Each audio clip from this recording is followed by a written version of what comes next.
Hello and welcome to the West Asia Post. I am Ghadi Francis, and over the next half hour I will get you all the latest updates and stories from the region that I call my home.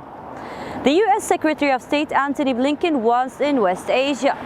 Over his two-day visit, the American top diplomat made stops in Egypt, Jerusalem and Ramallah. And while his visit was dominated by the deadly clashes between the Israelis and the Palestinians, the US failed to find an end for the recent tensions. So in our next story, we decode what did Washington want to achieve from this visit and what it actually achieved. Listen in. The US's top diplomat Antony Blinken was in West Asia this week. The visit, a first since Israel's Benjamin Netanyahu took office, could not have come at a stickier time.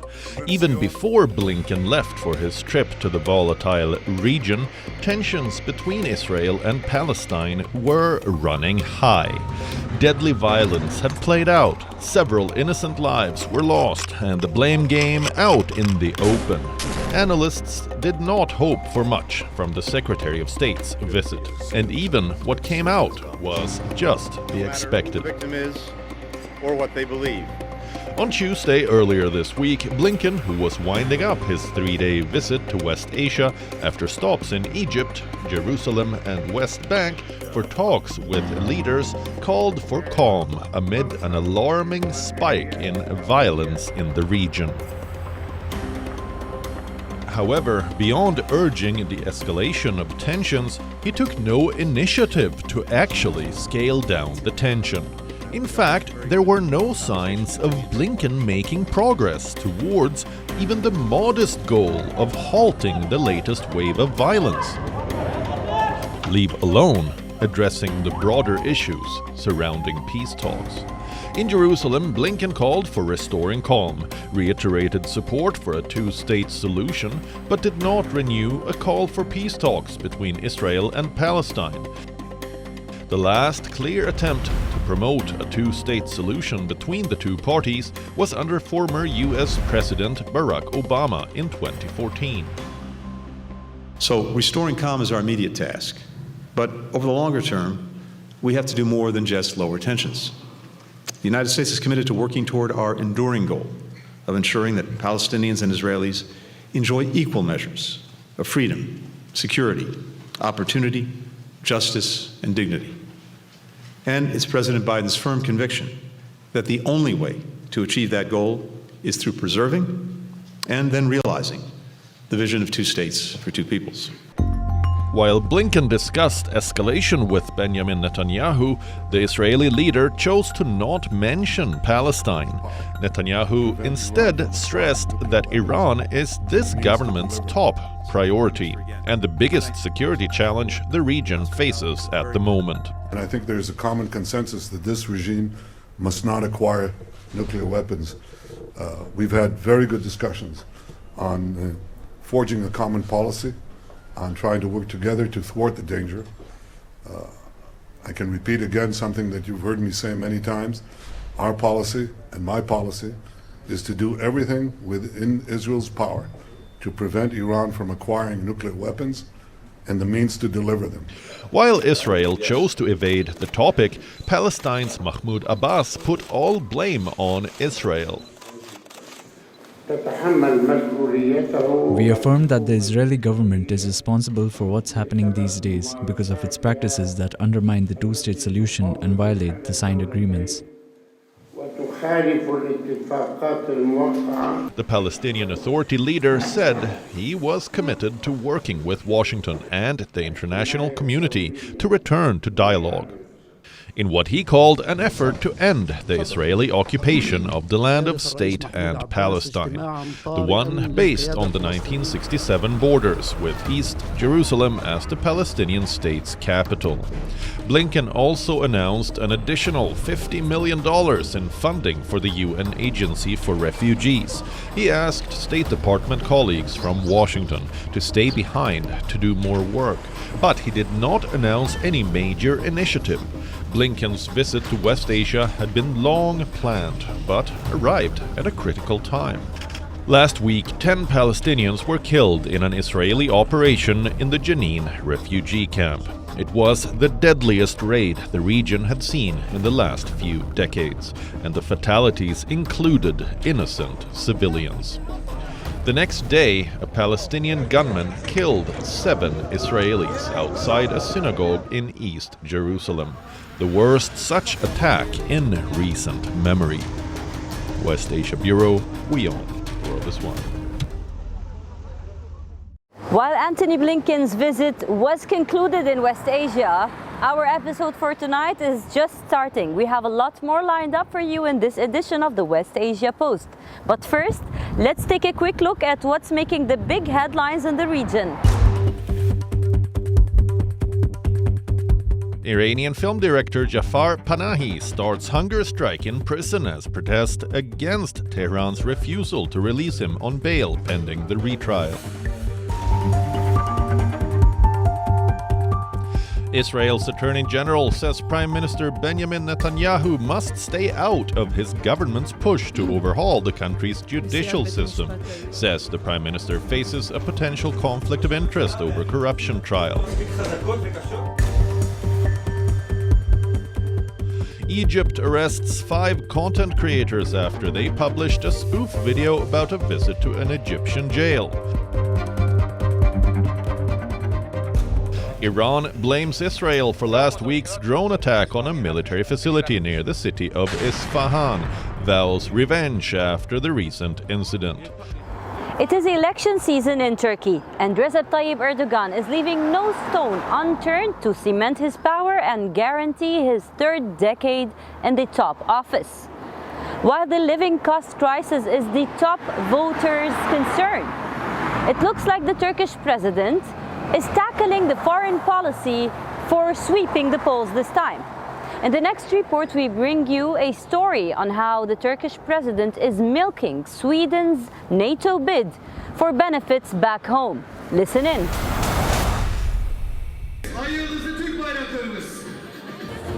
It's election season in Turkiye, and President Recep Tayyip Erdogan seems to have got the perfect booster to build up his stature at home, as ratings fall along with the country's balance sheets.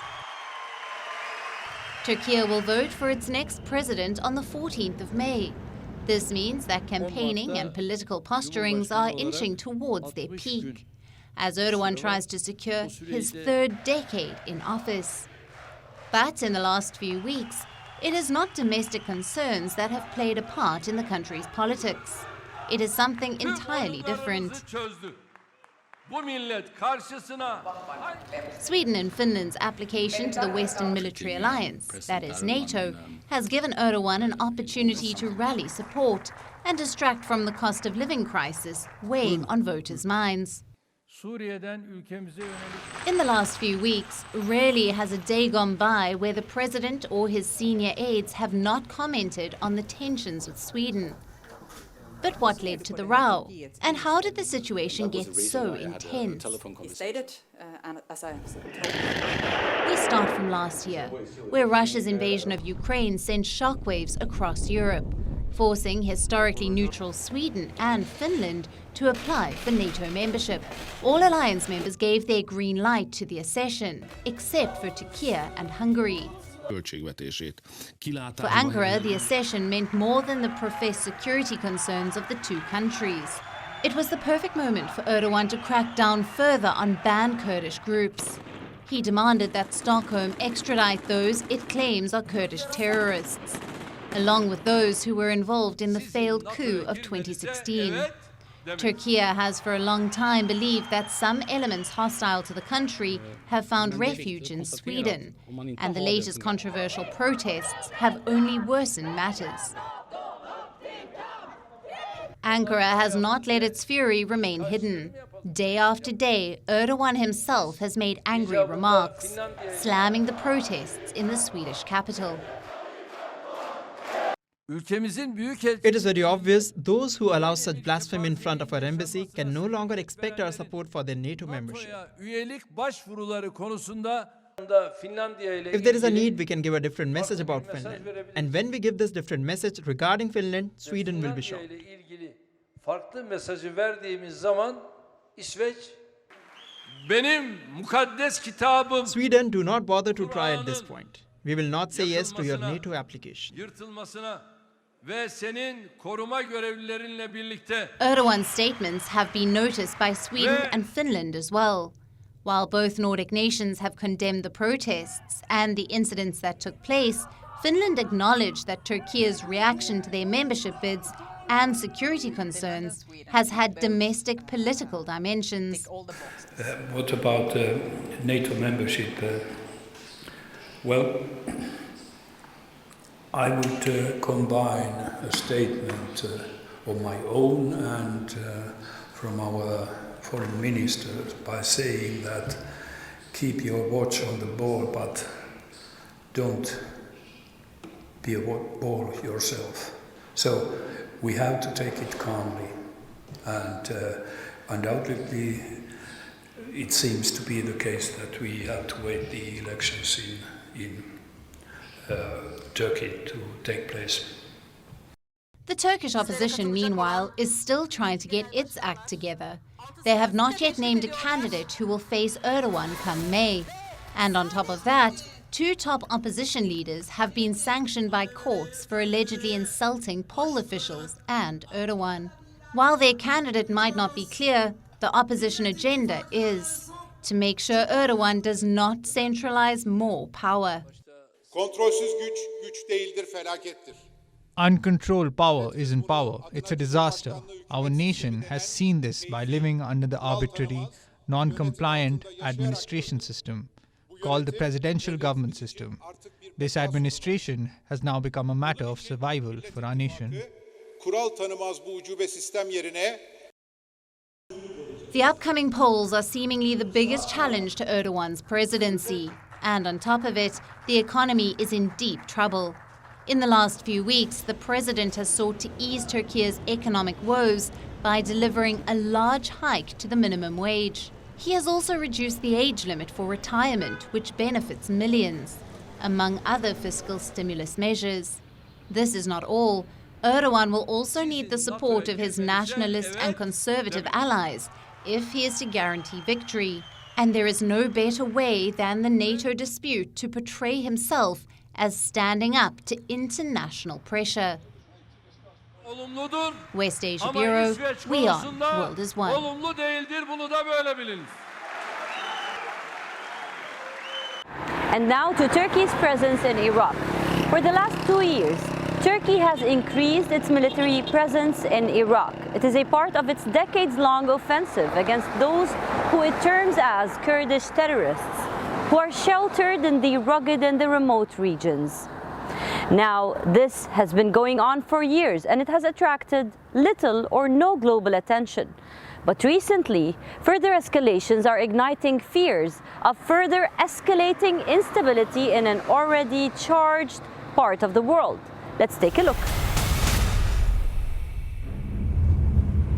This is Seraro, a village in northern Iraq that was left deserted last year after Turkish forces set up their outposts as part of an incursion that forced the residents to flee.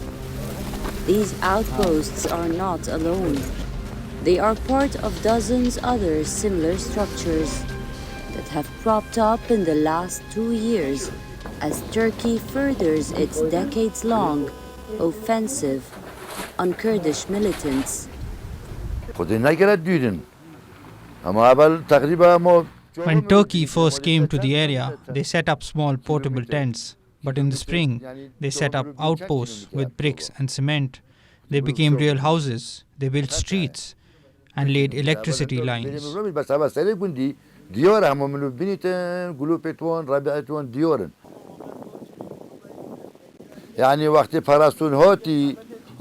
On the first day of the military operation, they brought planes with them. That day was better than the following days.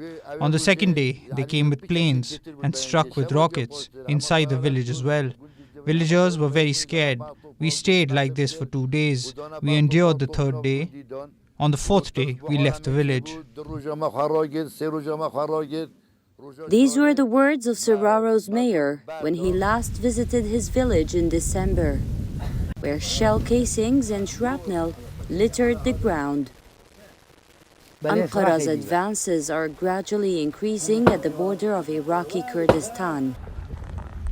The activity, which did not find many mentions on the global forums until very recently, is now feared to be the one that can worsen regional tensions. Kurdish officials say that Turkey can become further involved in the region if its new base comes under sustained attack, while on the flip side, its growing presence can further embolden Iran to expand military action in Iraq against groups it accuses of fomenting unrest at home. A former senior Kurdish official says that the number of outposts has mushroomed in the last 2 years. What stood at 29 until 2019 now stands at near 90. Ankara has maintained that its operations in Iraq fall in line with Article 51 of the UN Charter. The article gives member states the right to self-defense in the event of attacks. When asked about its outposts, Turkish Defense Ministry in a statement said that, quote, "Our fight against terrorism in northern Iraq is carried out in coordination and close cooperation with the Iraqi authorities," unquote. Turkey's presence in northern Iraq dates back to the 90s, when former Iraqi leader Saddam Hussein let Turkish forces advance 5 kilometers into the country to fight the PKK. Since then, Turkey has built a significant presence in the region, including one base at Bashika, nearly 80 kilometers inside Iraq, where it says Turkish troops were part of an international mission to train and equip Iraqi forces to fight Islamic State. Turkey says it has worked to avoid civilian casualties by coordinating with Iraqi authorities. But a report published in August last year by a coalition of NGOs says that at least 98 civilians were killed between 2015 to 2021. An official with Iraq's Kurdistan regional government says the conflict has also emptied at least 800 villages since 2015. That is when the ceasefire between Turkey and the PKK broke down, driving thousands of people away from their homes. West Asia Bureau, WION, World is One.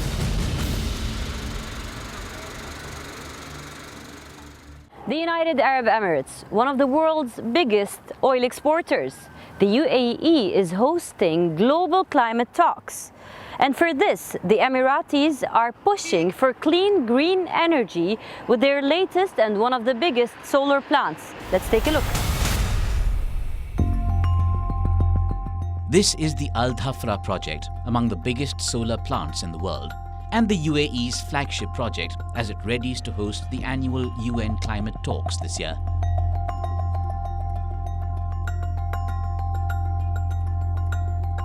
The COP28 event will take place from the 30th of November to the 12th of December, and ahead of the talks, the solar plant is being viewed as its big push to renewable, carbon-free energy. The UAE is a major oil exporter and is now investing billions of dollars to develop clean energy. This is in line with the country's plan to meet half of its energy needs by renewable means by 2025. Also the year which Abu Dhabi has set as the target for net zero emissions. The project is located some 35 kilometers from the capital city of Abu Dhabi and is expected to provide enough electricity for over 1.5 million households in the country. You are on the Al Dhafra project, which is the largest solar power plant in the world. It started producing first kilowatt hours of electricity at the end of last year and should officially go into service before the summer and should eventually produce 2.1 gigawatts. State-owned Emirati companies Taka and Masdar own 60% of the project, which they describe as the world's largest single-site solar plant. The remaining 40% is owned by a consortium formed by EDF Renewables along with China's Jinko Power Technology.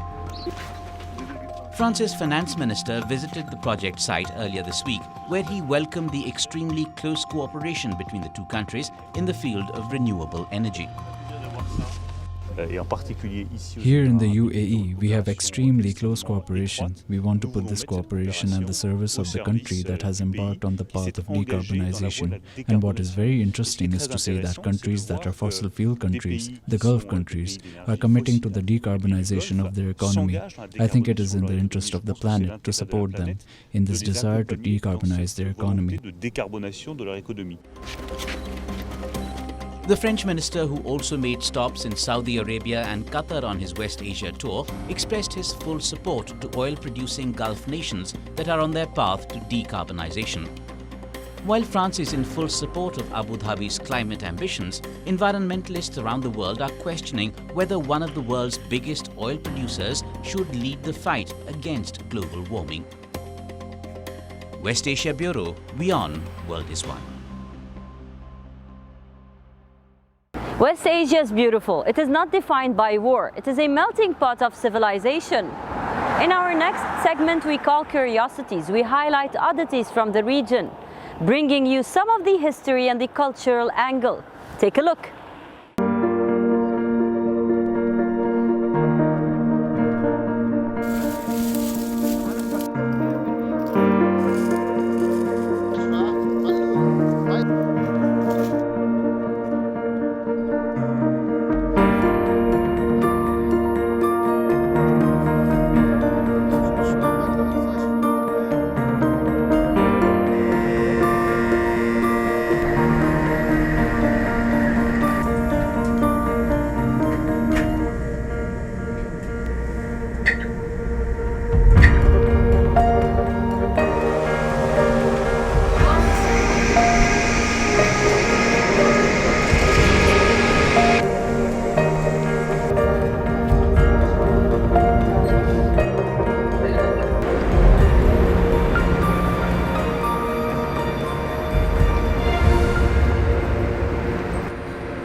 That's all from my side for this week and this episode of the West Asia Post. I will see you next week with a brand new lineup, bringing you always the most recent updates, news, stories and ground reports from the world's most volatile region.